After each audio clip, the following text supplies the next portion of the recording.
Hi everybody, welcome to Naza's Circus. How are you guys doing? I am well, I am happy, I'm enjoying the sun, and I am very, very excited because today I have my friend, my brother, my inner person, my number one. Chichi. Hail me.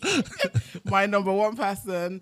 I'll let him introduce himself because you guys know I let my guests introduce themselves. So I won't call your name. Say your full name and say what we would know you as. Hi guys, it's good to be here. I'm glad to support my girl any day. My name's Kanene Daniel Diobi, as written on the passport And birth certificate. and birth certificate. Most of you, or those who know me out there, know me as DJ Blox. It's good to be here. Yeah, so you guys, I have DJ Blox. I wouldn't even say Kanene because I don't even call him Kanene. So we have DJ Blox here, and today we're just freestyling. We're just going to talk about everything DJ Blox, what he does, Yep. what he stands for, everything. So, and if you hear me say nah, I'm still referring to DJ Blox, so that's what I actually tend to call him. Yep. So, just tell us a bit more about yourself. So what exactly do you do? I know you wear different hats. Yeah. Tell us your different hats, and let's talk about everything that you do. Thank you, Chi. I'm just like everyone, possibly most people who are listening here. We all had a dream, we went to school, I went to secondary school, FGC Enugu, UNN Nsukka, came out with civil engineering. The whole idea was to probably practice for 7 years and come back and take over my father's company because my father's back then was doing quite well as a civil engineering contractor in Enugu. I grew up in Enugu. Yes, 042, hardcore. Yes. Yeah.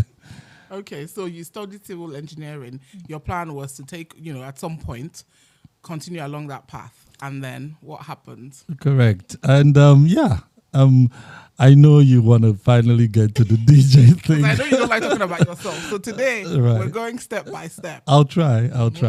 Yeah, so, right. I studied civil engineering. And the whole idea was, spend 7 years abroad practicing civil engineering, coming back to take over my father's company. And music got in the way. I'm one of those people, you hear people say, oh, I always dreamt to be this or that. I never dreamt of being a DJ. And when I mean DJ, I never had this dream about playing in front of so many people. Like you hear people say, play in big concerts or play for this person or the other. I just loved music. I think music found me from a very young age. At 5, I was already listening to stuff my uncles were listening to, and I took special interest. And I think I particularly like the whole idea of, kind of having seamless music play. Those double cassette players, right? Right from when I was, like probably 8, so I was already messing around with them. But I never thought, one day I'd be playing for a whole lot of people. Yeah. So that's my journey, my music journey. It's just funny. At 13, when we were in secondary school, I was always bunking off boarding house to go spend time in DJ studios back in Nigeria, KC Records, Enugu. Most of my 042 people know their Music World, Rap City Records, yeah. And I just used to go out there, watch them do some mixtapes, and I picked up mixing from just watching them, and it's never been the same ever since. Okay, so music found you. I like that. Because when we see you now, we just feel like, okay, this was what you dreamt to do, and now you're living out your dream. You're saying that it wasn't even like that. You just enjoyed listening to music, and just music found you. So you came here, studied here, right? Yes, my master's degree in computer science was here in the UK. Okay, and then so the plan was to go back to Nigeria. Correct. and that never happened. We're still hoping to go back. But basically, I was very sure that plan was going to work because when I came here, one of my closest friends was also studying civil engineering at South Bank University. So I had, kind of good guidance. But the music scene here, I was already DJing in Nigeria, but not commercially. I was actually more known for dancing and having concerts. Because, when we were in uni in Suka, I formed this dance group and we started performing, to support as part of acts for big artists like Majek, like Shino Peters, like Blackie. We were basically at some point we toured some of the Nigerian universities. We did the Nigerian university games. I had a group, Bubble Top Pussy. Serious? Really? What was it called? Yeah, Bubble Top Pussy, BTP. Yeah, shout out to my boys, Tino, Martin Ogaku, Morgan Pussy, which is the P. So BTP, B was for Blox, T for Tino, and P for Morgan Pussy. BTP. Yeah, I mean, it was fun. It was serious. Yeah, I mean, students were actually paying. That's the funny thing. I told the guys then, because I formed the group and because I could see there was potential there. I formed the group and I said to them, guys, listen, I know that what we've got, because 3 of us were kind of like really good dancers, and I pulled them together. I choreographed, showed them some moves, and they bought into what I was saying. I said, guys, I see people paying money for this, and we started.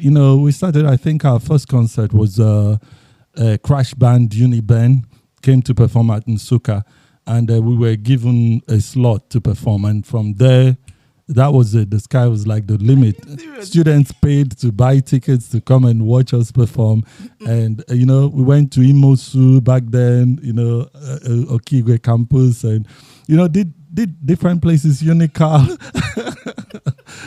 I'm talking too much now. No, the thing is, I'm looking at you and I'm just shocked because you're kind of like reserved. So I'm imagining you like being in the spotlight and dancing. Not even DJ, dancing. So you have to show us more moves. Are you serious? Yeah, I mean, honestly, you see, like, that's this thing called passion and gift. True. You can't hide, none of this was about fame. It was just that there was something that was pushing me inside, saying you've got to share this thing inside of you. And that was why we formed the dance group. And again, I convinced the guys because I said, we can make money off this. And and all of us, we eventually, my brother came on board as well, Chuka Brutus, and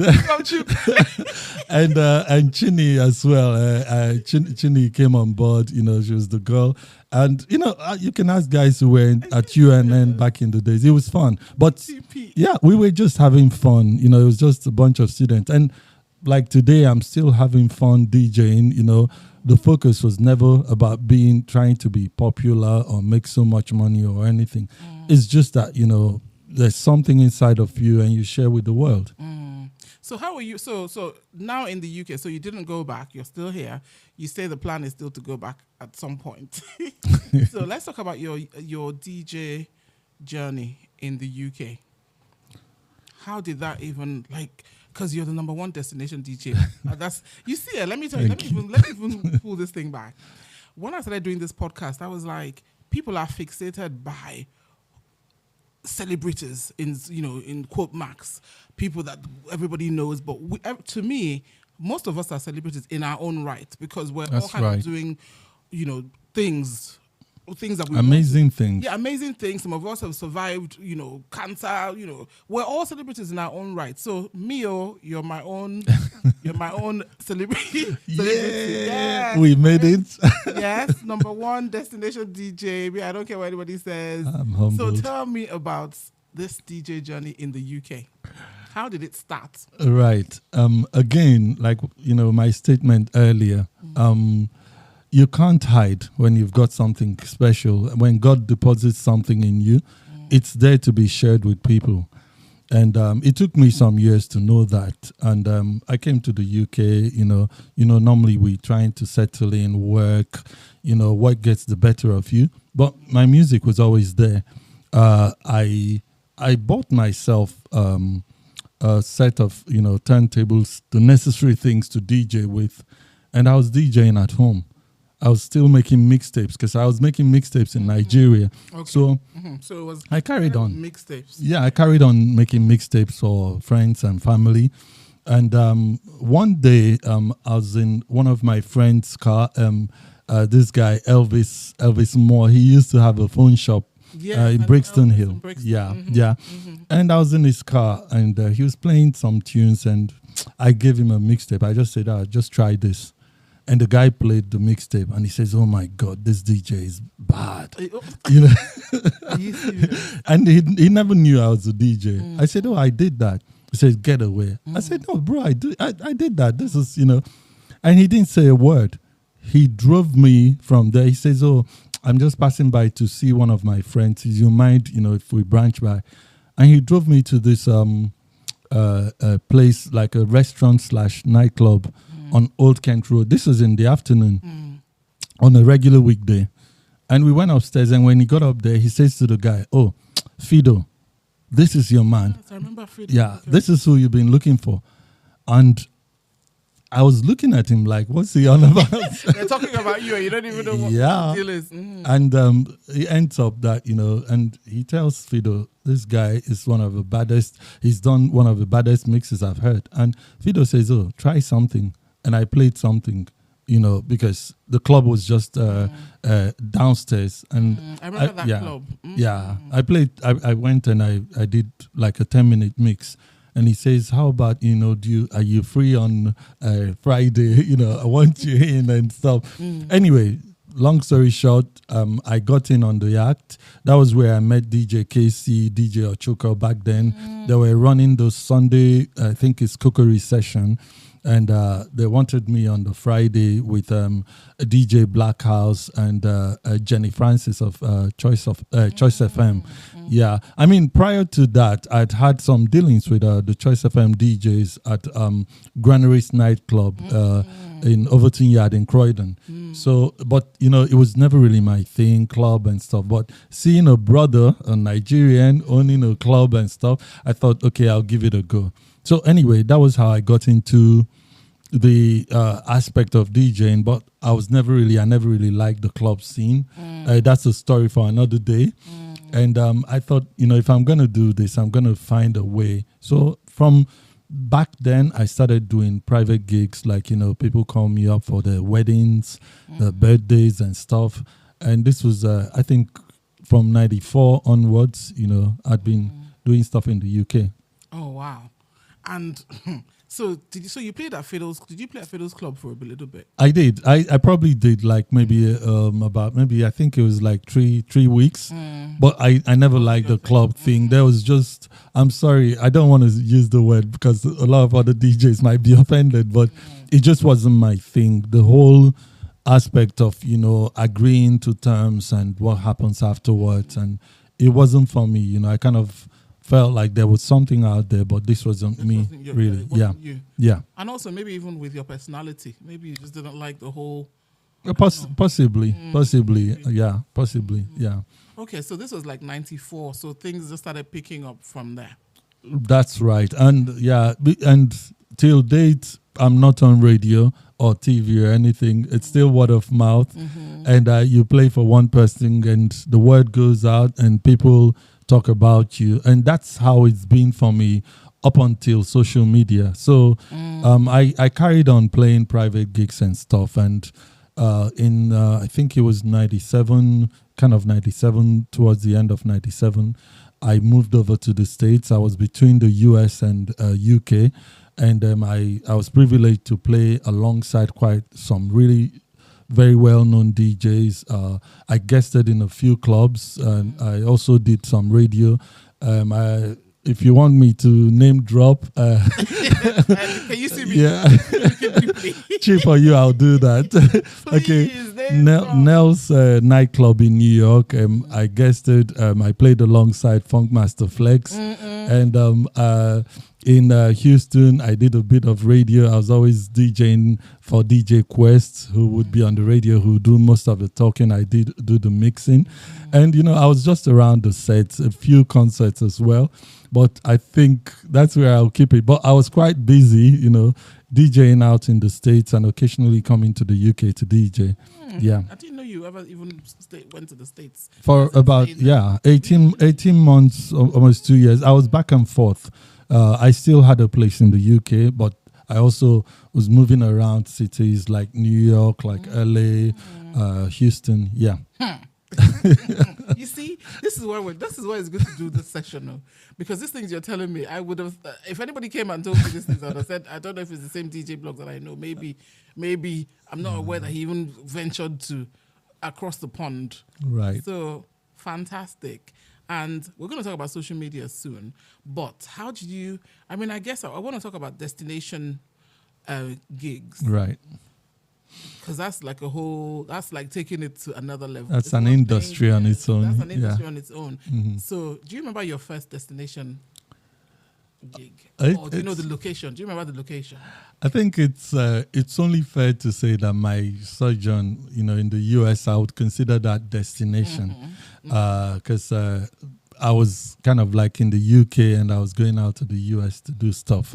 So I would say the US, and now, coming back to the UK, because in 99, I came back to the UK. I think it was January 99.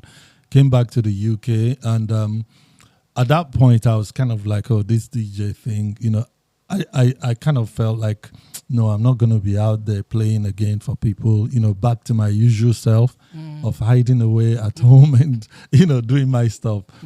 But, my friends and people who knew about me back in the days wouldn't let it rest.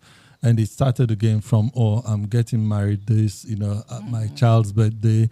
And, and then we were back again on it. But I think the very remarkable destination event that I would say kind of propelled me to, kind of be out there to see that, this is probably where I want to be at. Was I was playing a party at the Hilton in Park Lane, Trader Vic's. It was this was I think 2003. It was somebody's birthday, and I was playing there, and then these two guys walked up to me, kind of like Chinese-looking guys, and they say, "Oh, good music. Do you play abroad?" I'm like, "Yeah," and they took my card and said, "We'll call you." And the next day, they call me up and say, how would you like to come to play for us in Kazakhstan? And I'm like, what? And they said, no, listen, we'll look after you, no problems, if you'd, and I'm like, next question is, how much would it take to get you to come to Kazakhstan? And, I use the line I normally hear in movies. I said, make me an offer I can't refuse. And the guy said 5. In my head, I heard £500. Are you serious? And they said, all expenses paid, we'll fly you out there, business class, and, make it a 7-day thing, you enjoy yourself. We'll put you up in the best place. And I'm still thinking. I said, I'll check up with my missus. And they say, how about 7? And bring your missus along. Are you serious? And I'm like, okay, well, I'll speak with her and I'll come back to you. And they said, okay, call me and let me know, yeah. So I spoke with the missus, of course. I said, I'm not sure what's going on here, but this two strange men. And she says, okay, if you think about it, maybe if you want to go, maybe I might, see how I adjust things and see whether I can come. So I called them back and I said, yeah, they said, okay, come meet me up at Kilburn Station. Let's meet up at Kilburn Station and bring your passports along. So I went. At that point, I wasn't sure who I was dealing with. I drove to Kilburn Station, and the guys gave me $5,000 to start with. And I couldn't believe it. I couldn't believe, because I was thinking hundreds, and they gave me $5,000. And he says, "I'm sorry, we don't have in pounds, but hold this, and we will try, at least if you can get your ticket, and we'll work out the rest." And when I left me, I had to call the missus, and I'm like, I don't know what happened, but this is I'm here with money. Yeah, and she was kind of like, okay, just keep doing what you're doing. My first thought was, you know what, I need to verify that these dollars I have, that they're not fake. Yeah. So I went to Edgeware Road. I'm ashamed I'm saying this You're now. such an Igbo man.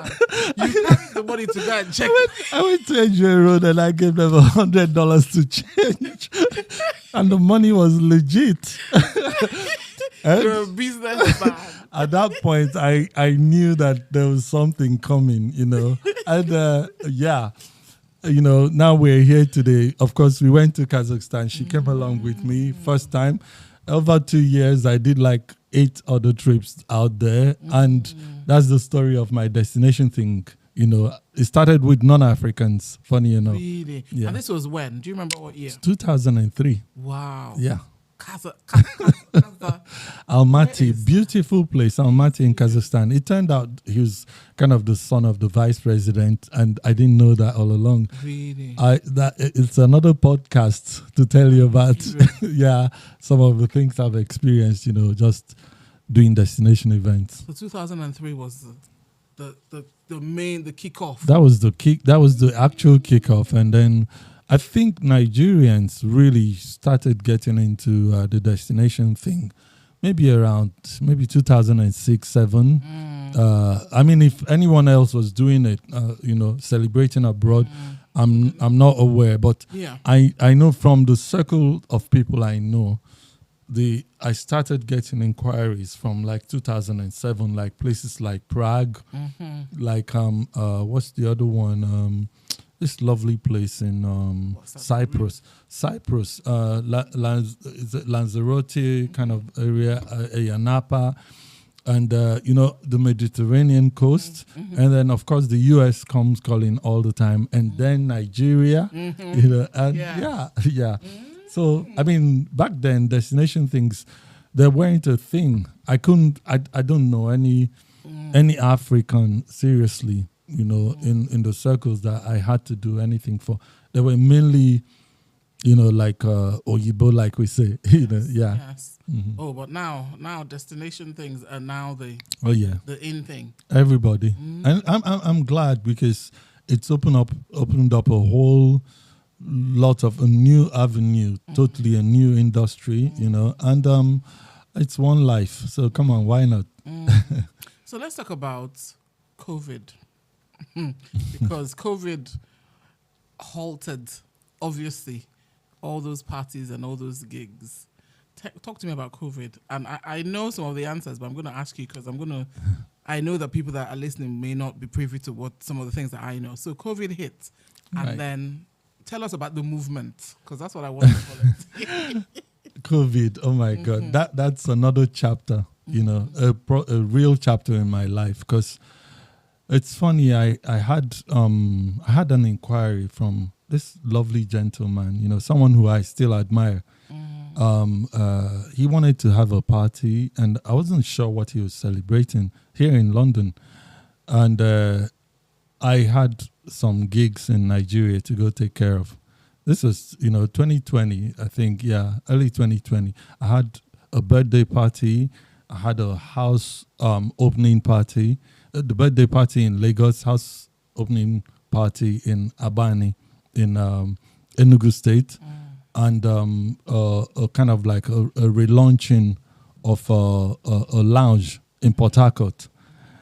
And I was supposed to be back to the UK on the 7th of March 2020. And his party was supposed to be the evening of the 7th. So I wasn't sure he was going to kind of like allow that. I said to him, bro, I said, you know, I'm coming in on that morning. Are you happy to risk me not being able? And he says, listen, I will risk it for you. So I came in on the 7th of March 2020 to the UK. At his party, I asked him the question again. I said, what are we celebrating? And he says, I don't know, but it'll be interesting to come back in 10 years' time and see how far we've fared as a people. I think something's coming that's going to change the way we do things. Really? Yeah, it was prophetic. I remember clearly. Yeah, this party was in Richmond. Very highly placed person. You know, he was at something different as well. Okay. They had a table. Yeah. So so we played the party and we had some good celebrities there. And I went away with that. On the 17th of that same March, something happened. The government announced some things. And while this was happening, I remember one of my friends in the States sending me a message and saying, DJ Blox, listen, we already have a lockdown. Something has to happen. And she mentioned to me about, you know, this guy who started something in the US, had a session, D-Nice. And I'm kind of like, you know, if you know me well, I like to just hide in my little quiet corner when I can, except if the talent brings me out. And I was kind of like, oh dear, here we go again. And then I think on the 20th, which is 2 days to the thing, I just felt this strong urge, like, hey, you know, you have to play out, you know, so that, you know. And in the past, when I do my destination gigs or some of the gigs, I just put my Facebook Live thing and, you know, there's hashtag party day here. So I thought, okay, you know, why not? We'll have a session. So I think 22nd of March is Mother's Day. And I said 22nd of March, as you know, as our first inaugural thing. And those who would remember, the flyer was me sat down, kind of like my head kind of like hunched a bit with something like that looked like protectors, you know, like I was in jail or something. So that's the lockdown. So at that point, it was still just having fun. And I put the poster out. I said, let's meet up at 7 p.m. on this. And, you know, and I started playing 7 p.m. on the 22nd of March. And just like joke, you know, my friends initially and other people just signed in. There was no practice. There was no script. I just played music and people interacted and we learned as we moved along. And it was interactive because I could read the comments and it was just my phone in front of me and a speaker behind and my turntables. But over the years, you know, we learned to adjust things and make it kind of like finesse it. Yeah. That was how that lockdown thing started. So lockdown, you kept, I feel, first of all, for me, I didn't know anything about Instagram before lockdown. And I only started going to Instagram because of your live sessions. So you kept us through lockdown. And I know I say to you and we laugh, but I'm serious because people were going crazy. As you know, many people were going crazy. And that was now like the place to come and air out, and you know, you would meet people once you sign in, people hail each other. If you're not there, people reach out to you. Oh, Blox is, oh no, come, and I would just interact. So that really kept us through lockdown. And I keep saying it, for me, music is my thing. So that kept me, and I'm sure so many other people, because we didn't play with those your live sets. Sometimes I'll be driving, I'm like, oh, let me just get home quick. Let me get home quick so that I can at least, you know, this few minutes that I can, let me just tune in. You know how you could only go to the shops or whatever. I'm like, let me just rush and get home. Right. And so one thing I want to ask you is, this your brand, Party Day Here brand. How did you come up with that? What is the slogan? The slogan. How did you come up with Party Day Here? Funny enough, I was asked this question like 2 days ago. Really? Yeah, and it's one of those things that sometimes you talk about being intentional about what you do. Now, Party Day Here for me was like whenever I went to play abroad, it started first with playing abroad. You know, I would feel like I've taken the party to the place. And in our typical Naija speak, say, party day here. Say you can't miss this. Yeah, this is where it's going on. Yeah. And then I started the hashtag on social when I joined Facebook, I think maybe 2009 or something. So I'll put up, you know, party day here. And then when Facebook Live, I learned about Facebook Live. That was the next thing. So at my parties, to try and bring people in on my parties, I'll just go on Facebook Live and just, show a bit of the video of the party live. So it's kind of like party day here live. It's happening. Yeah. And over time, it just became a slogan for me going live.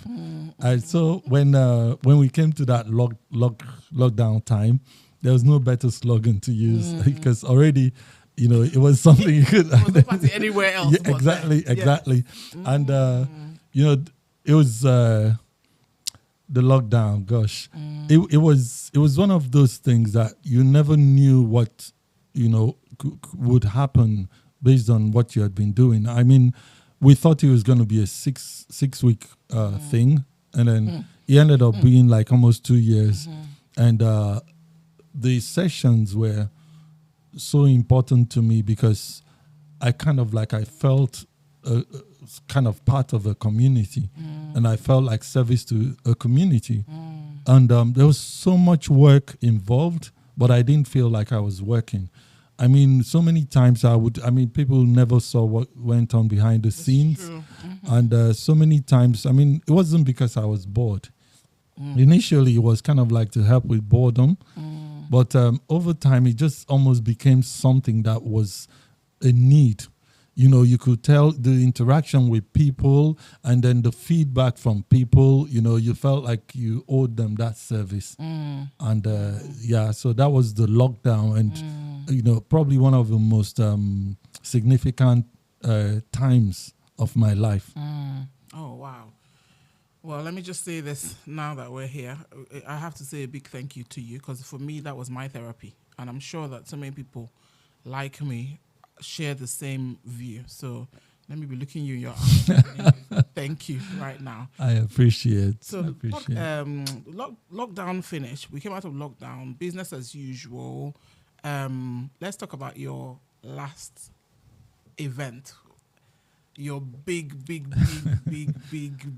something different. The big one. Hey, the big one. First of all, guys, if you want to add something different, I have nothing to tell you. I'm not trying to even tell you what you missed. We'll be back next May. Yes, so next May. But I'm still leaving from. So tell me because that was big. That was a big risk. Let's talk about something different for people that attended and people who didn't attend. What even gave you the to think, let me do this event? Let's talk about something different. Right. That come to your head. And let's talk about the venue. Right. Everything about something different. Right. I'll do my best. I think while during the lockdown, towards the later part of the lockdown, there was this big thing about if we make it through, all this craziness, it would be nice for us to actually physically meet, to have a physical meet. Because during lockdown, when we were playing our gigs, people were signing up from all parts of the world. So a community was already built, and and a good mark was going to be, we make it through, we meet. And I promised that we were going to do that. So from the first thing was that it was a promise that I had to keep. Then again, back to... a promise to yourself? A promise to people, actually. At that point, it was actually a promise to say, guys, we've been together through this. Somehow, I don't know how, but we'll make it happen. We'll physically meet, And again, if you know me well, I have nothing against organizing gigs on a weekly basis or stuff. So those who are doing it, well done to them. They're serving a certain demographic. But for me, I'm one of those people. I just want to get on with things I'm doing. And if you like my service, you hire me out and I play for you. I'm not really into trying to organize any big thing. So when I made that promise, I knew it was going to be a hard one. Because, when they talk about comfort zone, this was going to pull me out of my comfort zone. So after the lockdown, it kind of like I felt like this is going to happen. I didn't know how. I didn't really give it much of a thought. And I've been living my life, at least, let's say, for the past maybe 20 years, I've been trying my best to live intentionally. You know, most of the things I do, I want to have some intent behind it. Yeah. With regards to gigs and, you know, organizing big gigs, I've been approached, you know, by some really good DJs, you know, solid people who you can organize something and have a nice payday. But somewhere in all that, I didn't really see intent or purpose, you know, and maybe I didn't connect to any purpose in those, so it never happened. But I think it was like mid last year, some things started coming back to me, you know, in terms of, you know, purpose and how this whole DJing thing, how I'd been set up for a time like this, and some of the things that I'm passionate about, how this could be a key driver, you know, and that was how the idea of this physical thing has to happen. There's some purpose behind it now, so I have to be intentional about, you know, executing. Yeah.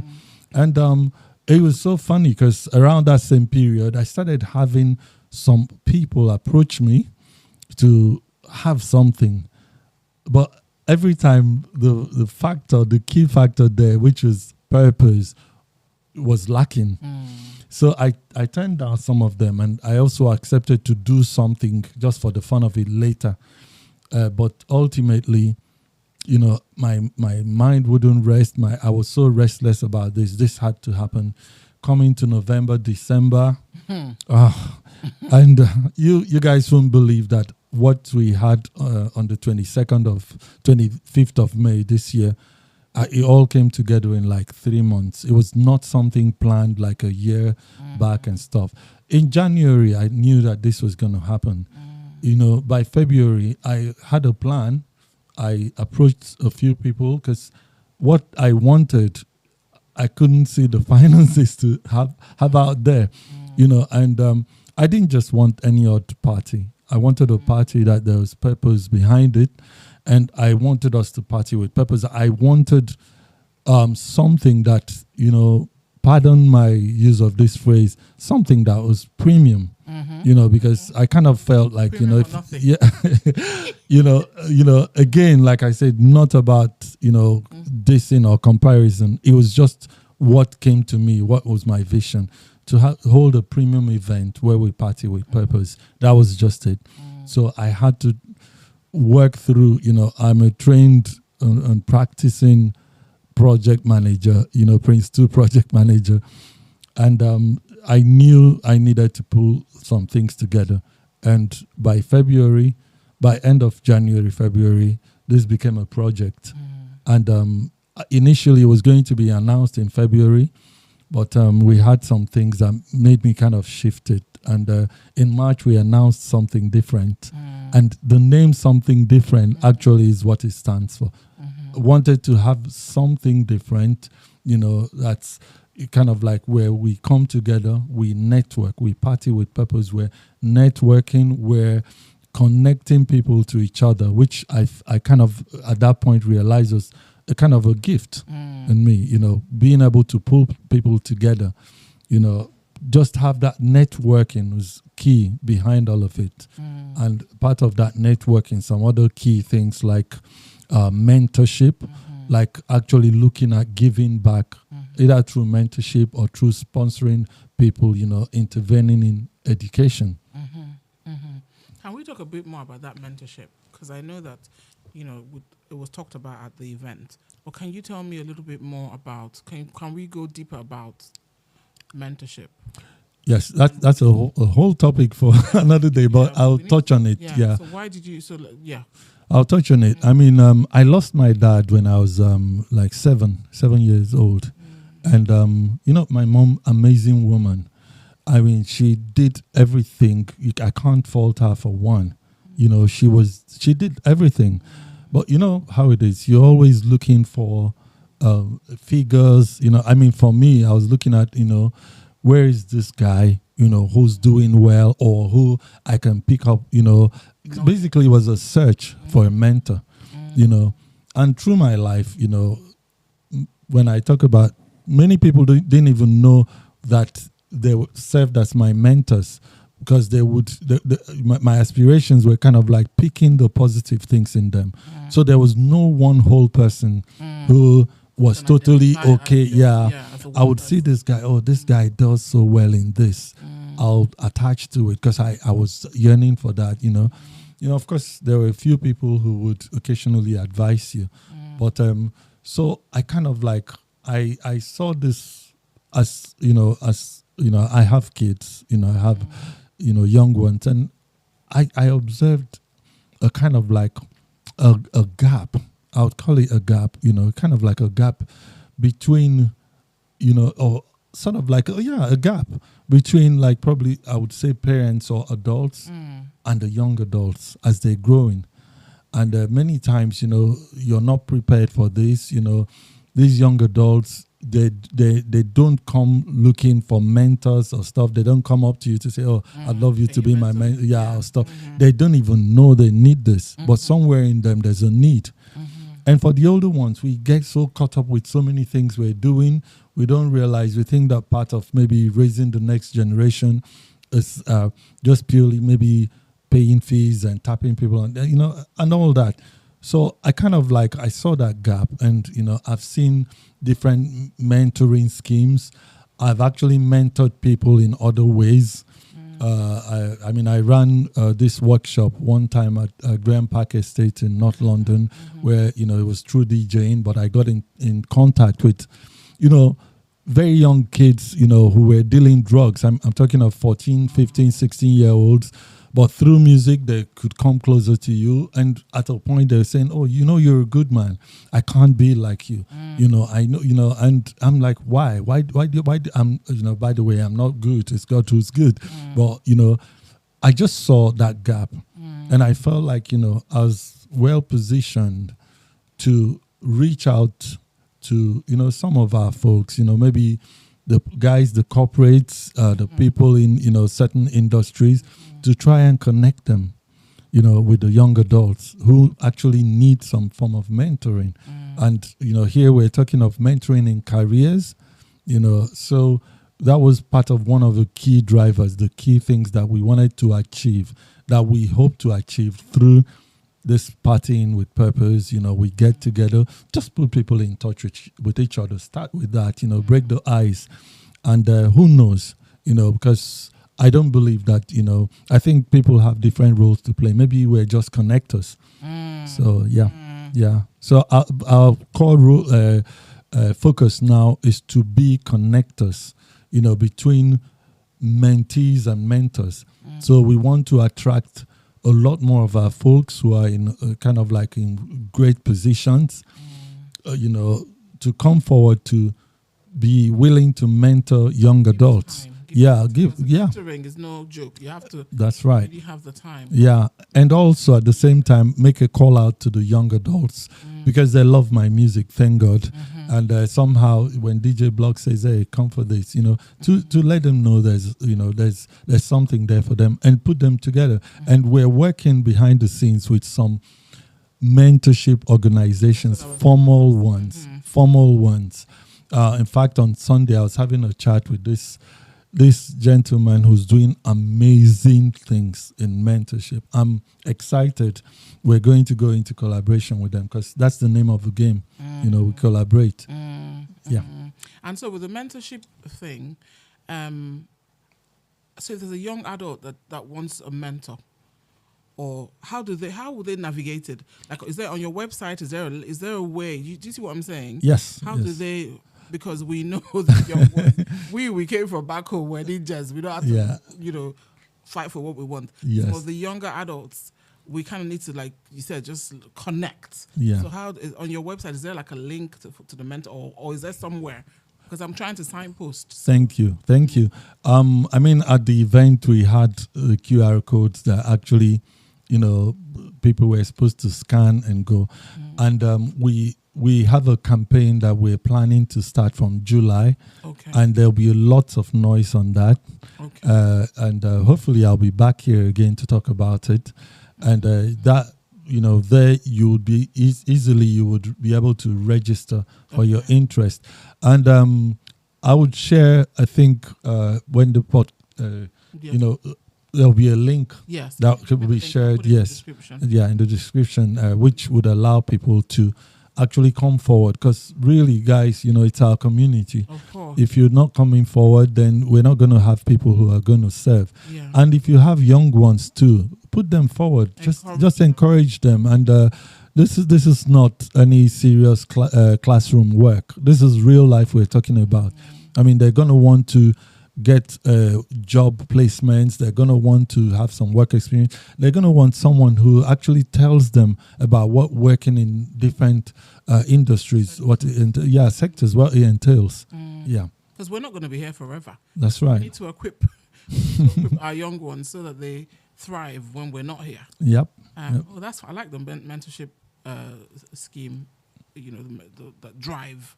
Yeah. And I will just, when you send me the link, I'll put it on the description. And I'm sure on your website, djblox.com, as things progress, you will update. Most definitely.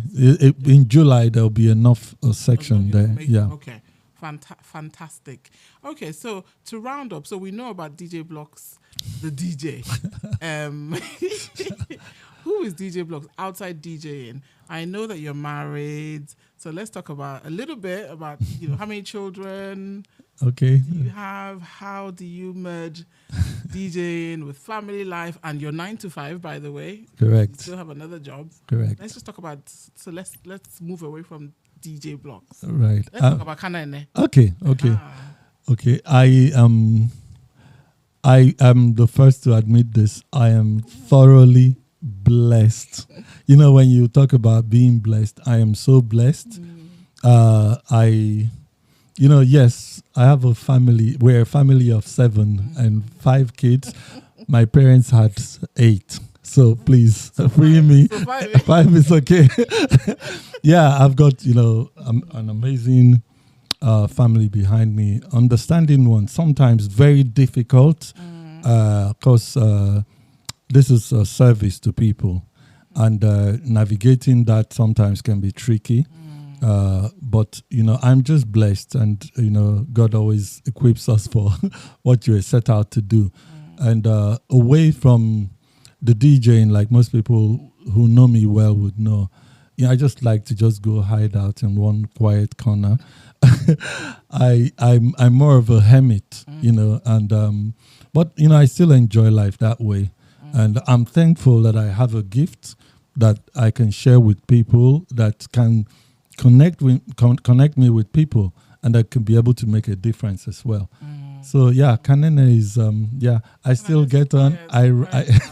Well, please, when you say it like that, someone would say, "Just shut up. You don't know him well." But yeah, I still, you know, I still wear the hat of. I run my company. I run a company that's into logistics, environmental engineering, and IT. And those 3 sectors are actually the things that I studied in school as well. So we actively still, you know, serve people through that.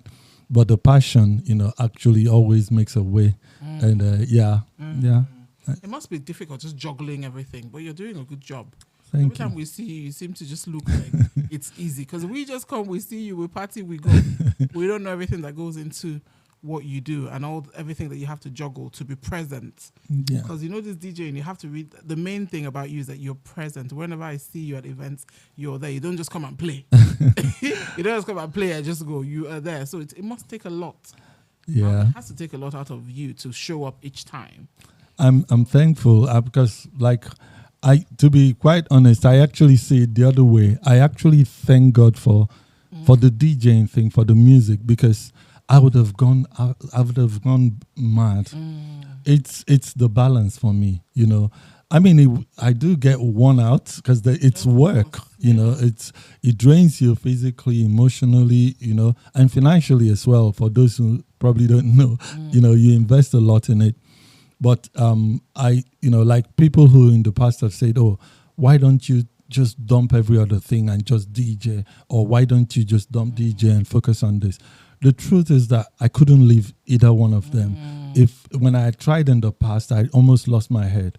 I think, yeah, I can be 100% DJ on certain times and days and 100%, running my business. And, I'll probably add this for those who probably sometimes get challenged, Sometimes you have more than one gift. Sometimes you have, to how much you're given, just strive in it. Don't let anybody say to you, jack of all trade, master of none. All that, that's just rubbish. If you're good at any side hustle, keep honing that craft, keep working on it. Work on your 9 to 5, keep doing what you're doing. You might probably have more than one talent, or it could just be the one. So we're all given at, different measures. And as long as you're thriving in them and you're happy and you're living your life, then you're doing okay. Yeah. One thing that you just pointed out, you're about having different talents. It's so important because sometimes we identify one or we run with the strongest talent, if there's such a thing. You know what I mean? The one that's the driving one. But you could have so many different things, and it's okay to put your hands in different things and just juggle them and see what works. That's right. There's no issues with that. And I'm just encouraging people out there, I mean, if it's not really you and for you, you would know soon enough. Yeah. You don't jump on the bandwagon because someone's DJ and then you think, oh, I can do it. Let me go do it. You try your hands, but it's for you to know what's right for you. And what works. Yeah. Wow. we have as you're talking, I'm just listening and just taking everything in. DJ Blox, I think I've managed to drag you around the universe. So this is something different. Before we go, something different. Well, you're going to have another event next year. It may not be called something different. Something different is here to stay. Okay, so we're going to have another something different. Yes, something different is the thing. We might have something that's a spin-off of something different. For those who've been screaming, they want something in 2 months, in 6 months. But every year, it's a yearly thing. Okay. And right now, the target is the bank holiday, the second bank holiday in May. Okay. So end of May, that's when we hope to keep it going. And we'll always try to keep it in, venues where you would love to dress up and come out for an evening out. Yes. Yeah. And thank you everyone who attended. You guys just blew our minds. I was just really shocked. I mean, the demographics of what I saw, ticket sales and stuff. I had people, I probably only knew like maybe 7 to 10% of people who attended, while the rest of them knew me. And it's actually a really good thing, and next year we'll try to, just keep it, at a high standard, because the feedback's really been good. So we look forward to seeing you again next year. I shall be there by God's special grace. Okay, I know you have to go, so I'm going to round up. Is there anything else you want to say before we say goodbye to the lovely people? You guys know how I always end my shows. Sorry, I don't have you. It's all right. I'll just say it, in whatever you do, however you live, the essence of all this is love. Seriously. Whatever, when you're thinking about somebody or people or a situation, let love guide you. That's why I always say that the message is love. Because if you find and if you have true love in you, if you desire true love, this world will be a better place. So love to me is the message. That's all I want to leave you guys with. That's fantastic. So love leads. Yeah. Fantabulous. Okay, guys, thank you for listening. Blox, I know that I have taken you out of your comfort zone, but they say your comfort zone kills. I saw that slogan. Correct. And it's actually true, because I know that you typically just want to be quiet and say, just leave me alone in my quiet corner. But no, I had to drag you out today. I'm glad we made it. Yes. It's been a long time coming. Thanks for having me. Yes, thanks for coming. So, guys, thank you so much for listening. Please comment, like, share. I will put the links to what we discussed, Blox's website, and then the whole, go there, the mentorship thing, go familiarize yourself and keep looking out for updates for even the something different for next year, mentorship updates, go on djblox.com, but I will put the link up. Yes, I think that's it. Until next time, I'm going to sign off with peace. One love. One love. One love. Bye, guys. Thanks, G.